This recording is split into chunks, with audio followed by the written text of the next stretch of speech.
For as long as I can remember, one of the most common criticisms of the Stormcloak cause in Skyrim is that it's racist and xenophobic. Now don't get me wrong, I don't blame you if you have said this yourself, because on the surface level this does seem to be the case, but it isn't. And I'm not saying that just because I'm a Stormcloak sympathizer.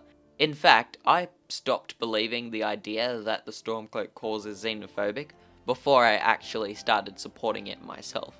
Yes, believe it or not, I have not always been a Stormcloak sympathizer. I used to side with the Empire when I first started playing Skyrim, but when I started looking more into the lore, I started to become more sympathetic towards the Stormcloak side, and then ultimately changed sides towards the Stormcloak side. And this was one of the things I learnt at that time, that the Stormcloak cause isn't that racist and xenophobic cause that many people believe it to be. And because of how big of a criticism of the Stormcloak cause that it is, and how incorrect I believe it to be honest, I thought explaining why I don't believe the Stormcloak cause to be racist is a subject that deserves an entire video of its own, and that video is the video that you are watching today. But before said subject can be discussed, a clear distinction must be made.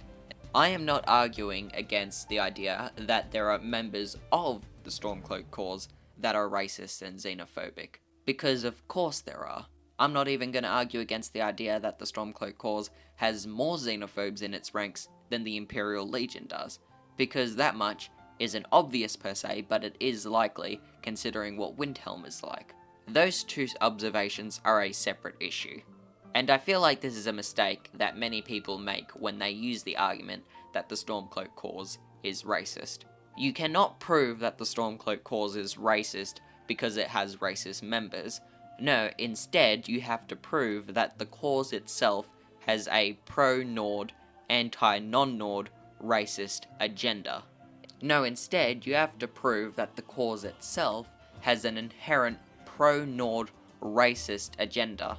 And the reason that I disagree with this idea is because there's very little evidence in lore that proves it.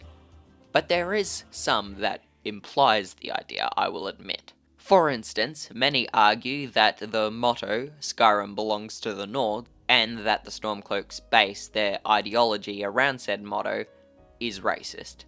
And I will admit, at face value, I can see why someone would see that as suspect. But, huge but, that's what she said! context proves that it isn't. You see, as we know, the races of Tamriel each have their own province where they originate from. The Imperials, for instance, typically originate from Cyrodiil, the Argonians from the Black Marsh, the Redguards from Hammerfell, and in this case, Nords typically originate from Skyrim. For this reason, in Tamriel, race tends to be, in a way, synonymous with nationality. For example, an Imperial would typically be a citizen of Cyrodiil, a Redguard would typically be a citizen of Hammerfell, and the citizens of Skyrim, in this instance, would typically be Nords. So ultimately, when Stormcloaks say Skyrim belongs to the Nords, what they mean is that Skyrim belongs to the people of Skyrim. It would be similar to how in the American Revolutionary War, American colonists would have said that America belongs to the American colonists, not the British Crown. Although there is a race that is mentioned, the Nords, race ultimately has next to nothing to do with it. This is because the Stormcloak cause is nationalist, not racist. Now with this next part I'm going to talk about, I have to give credit to another YouTuber named Arkathon, because this part I actually only learnt about when I watched his video on the meta, and I'm aware that he actually watches my stuff himself, so hey Arkathon, if you are watching this, thanks. But alas, what I am referring to is the response to another argument used to prove that the Stormcloaks are racist, that being that they only accept Nords into their ranks, which, no offense, but is actually a completely false statement. Because if you, the player, are not a Nord when you go to join the Stormcloaks, you are still able to join them regardless. Now you might argue that that's just game design being prioritized over lore. which is another completely false statement, because there is a specific dialogue option that occurs if you are a non-Nord. Galmar Stonefist, when you go to Windhelm to enlist, asks why a insert race here would want to fight for Skyrim. You can respond by saying, so you only take Nords, and then he answers with, quote, "You mistake me. I'm not saying no, just wondering about your intentions. We're not looking for sellswords. The Stormcloaks need dedicated men and women who are devoted to the cause and are willing to die for it." So it can't be argued that you being able to join the Stormcloaks as a non-Nord is just game design, because this quote here doesn't affect gameplay in any way. This quote literally makes it canon that non-Nords are able to join the Stormcloak ranks. Now, I've seen people argue that him inquiring why a non-Nord would want to fight for Skyrim is in and of itself racist, because he's inquiring about your race. But that's not racist, that's a very valid inquiry, because the Stormcloak cause is Skyrim-centric. It is entirely based around the liberation of Skyrim, so of course he would be wondering why someone who he presumes isn't from Skyrim would be interested in fighting for said cause.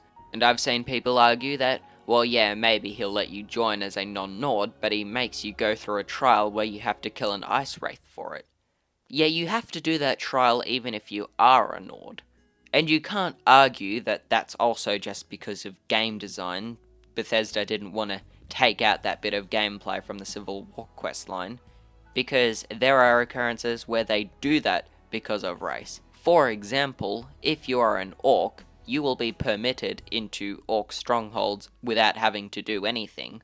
But if you are not an orc, then you have to do a specific task, either for the strongholds themselves or for other orcs, in order to earn passage. To say that Bethesda would be willing to take this piece of gameplay out of one section of the game for this exact reason, but not do the same for another section, is both a special pleading fallacy and just hearsay. Besides, Galmar Stonefist already explicitly explains why you are being sent to Serpentstone Island to kill an ice wraith, to prove both your skill and your commitment to the cause.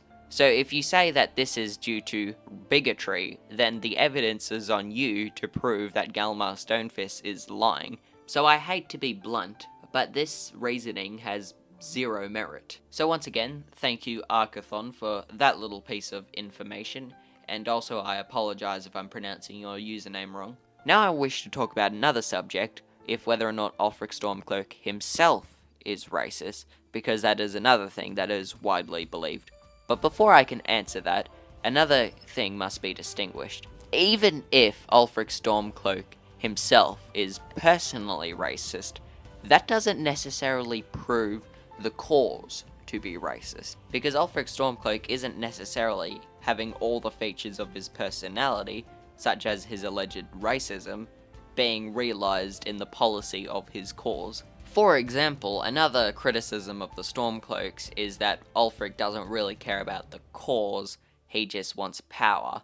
I already made a video explaining why I disagree with that criticism, but even if it was true that Ulfric Stormcloak didn't truly care about his cause, that doesn't disqualify the validity of the cause itself. And that is because people that are joining the Stormcloak cause aren't doing so because of Ulfric Stormcloak's persona, they're doing it because they don't want to be pulled out of their homes and murdered by Thalmor agents simply for worshipping their gods. So I apologize, I did go on a bit of a tangent, but my point is that even if it is true that Ulfric Stormcloak himself is personally racist, that doesn't prove his cause to be racist necessarily. But even so, I don't think it is true that he is racist, personally. You see, the evidence used that Ulfric Stormcloak himself is racist is because of the state of Windhelm, such as things like the Grey Quarter, the segregation of Argonians, etc.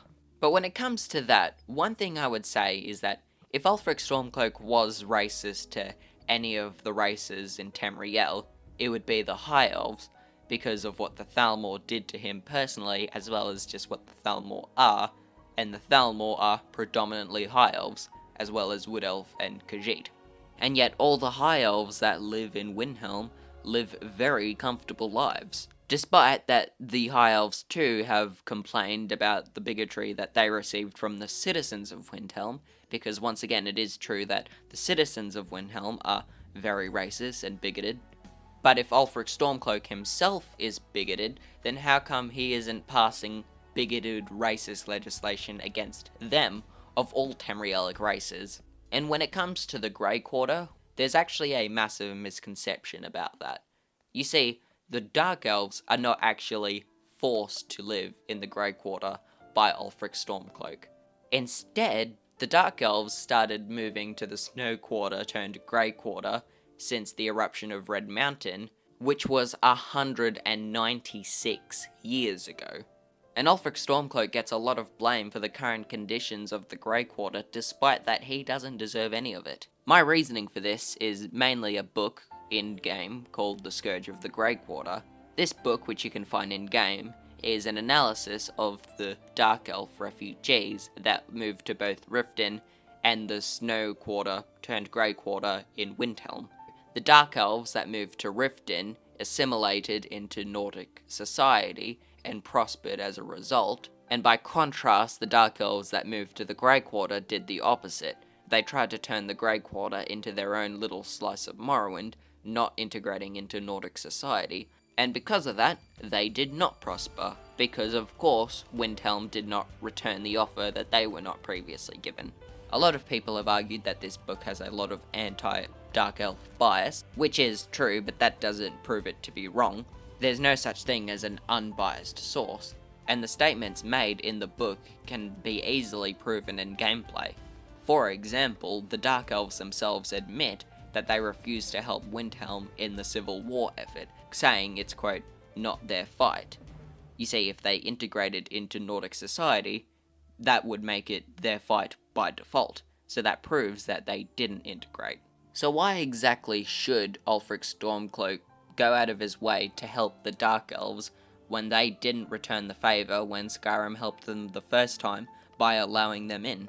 Don't get me wrong, I'm not saying Skyrim shouldn't have let them in, I'm saying that they should have returned the favour, and maybe then, no, certainly then, the Grey Quarter would not be in the state that it is now. Now I will admit that although there isn't any given legislation that forces the Dark Elves into the Grey Quarter, there is legislation that exists in lore that forces the Argonians to live on the docks. And that much, once again I will admit, does seem pretty bad at face value.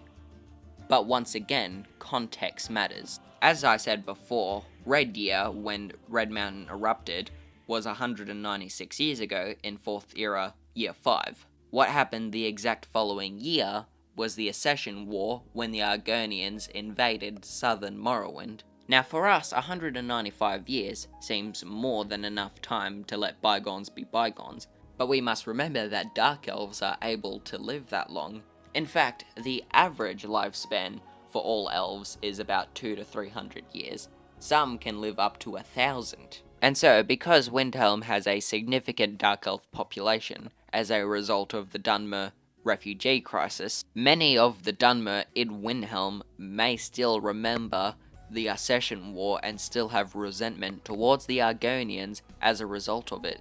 Hell, maybe some of them fought in the Accession War themselves. And although it is a lot harder to say for Argonians, it is possible that they can live up to that long as well, and therefore they too remember the war, as well as the centuries of slavery that the Dunmer participated in, Argonians being the biggest victims of that. And this may be the reason why Ulfric Stormcloak implemented the policy forbidding Argonians to live in the city, because the guards of Windhelm are so spread thin as a result of the Civil War that they can't even solve a serial killer mystery in Windhelm, which is affecting all citizens of Windhelm except for Dark Elves and Argonians. So it is possible that Ulfric Stormcloak implemented the policy that he did to prevent a race riot occurring in his own city walls while he's trying to fight a civil war. Now I'm not saying that is most certainly the reason why, because the dialogue option to ask him why does not exist in-game, but it is certainly something to think about. We can't just automatically assume it's due to bigotry. And by the way, I just wanted to say another thing quickly to add to that. Even Brunwulf Freewinter, the most pro-Dark Elf and pro-Argonian member of Windhelm, who always says that Ulfric is racist and is bigoted, even he admits that it's safer for the time being for the Argonians to stay outside the city walls. Granted, he says this is rather due to the bigoted Nords of Windhelm, rather than the Dark Elves, but that's not inconsistent with the reason that I gave for Ulfric, because Ulfric also wouldn't want a race riot caused by racist Nords. And speaking of Brunwulf Freewinter, that brings me to my next subject. Brunwulf says that Ulfric Stormcloak does not care about non-Nords of Eastmarch, saying that if a predominantly Nord village or town is attacked, then Ulfric is the first to respond, but he doesn't do the same if it's not predominantly Nord. But this reasoning is quite problematic, considering how there are no predominantly non-Nord settlements in the entirety of Eastmarch. Skyrim being a predominantly Nordic country, most of the Skyrim holds are predominantly Nord, but Eastmarch is quite significantly predominantly Nord. Now of course Skyrim is a lot bigger in lore than it is in game, but that wouldn't change the overall demographics of Skyrim, so lore would still hold it that Eastmarch is predominantly Nord by a very large margin, and therefore there are likely no predominantly Nord settlements. The only exception to this that we find in-game is the Orc stronghold close to Windhelm, and the thing about Orc strongholds is that they don't want any protection or any influence of the outside world, so of course Ulfric Stormcloak isn't going to go out of his way to protect them. So I don't think that this reasoning holds much of any merit either. And with that, I am going to end this video, because apart from the evidence that I've mentioned in this video, I have yet to find any significant evidence that either Ulfric Stormcloak himself or the Stormcloak cause are racist. The only other evidence that I've found are quotes from individual Stormcloaks or individual citizens of Windhelm, and as we've already established, neither of those prove the Stormcloak cause itself to be inherently bigoted. So I will end the video off here. I hope you guys enjoyed this video and learnt something new. If you disagree or have anything else to add, feel free to use the comment section to do so, and I will see you in the next one.